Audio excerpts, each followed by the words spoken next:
Hello everyone, welcome back to Simplify Studies. In today's module, we will study about different type of maps. A map is a two-dimensional representation, usually on a flat surface of an entire area or a part of an area on the earth.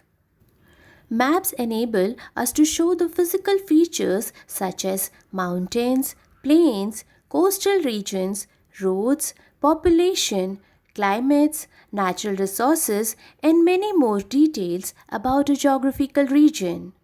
It uses colors, symbols, and labels to represent features found on the ground. Maps are of different kinds. But today we will learn about political, physical, and thematic maps only. So, let us first start with political maps. Political maps show the territorial boundaries of countries, states, and the location of major cities.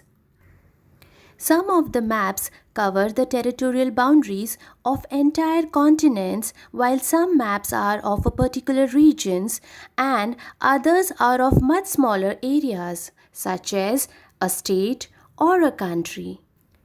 Different colors are often used to help the user differentiate between the boundaries of two countries, states, and cities. In short, political maps show the boundaries and places made by people and governments like countries, states, capital, cities, and other important places. Let us now learn about physical maps. Physical maps show the physical or the geographical features of places by means of colors. Physical maps represent mountains, deserts, rivers, lakes, and other water bodies and other landforms in a region.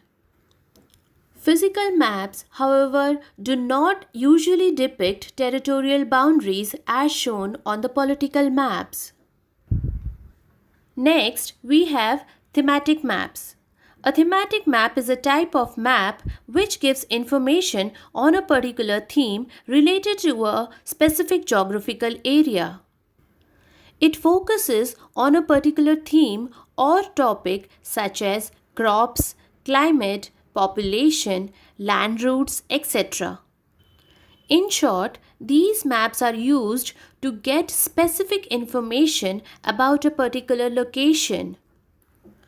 To read a map correctly, we should know about the directions, scales, and some standard signs and symbols that are shown on maps. Let us first start with the directions. To read a map correctly, it is necessary to have an understanding of directions. The four directions that are universally accepted are east, west, north, and south. In the given image, the arrow pointing to the right indicates the east and the arrow pointing to the left indicates the west. Similarly, the arrow pointing towards the top indicates north and the arrow pointing towards the bottom indicates the south. Along with these four main directions, there are also four main subdirections. They are northeast, northwest, southeast, and southwest. These subdirections lie between two major directions. For example, southeast lies between south and east, northwest lies between north and west, and so on. Now, let us study about signs, symbols, and colors. Maps often use symbols or colors to represent things. Every map has a key or an information box called as legend that explains what the symbols or colors mean. These map keys are boxes placed in the corner of a map, and the information they provide is essential to understand a map. Symbols may be pictures or icons that represent different things that are present in the real world.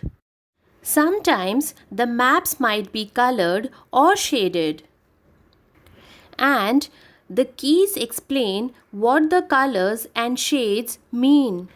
Different colors can be used to show different features on a map.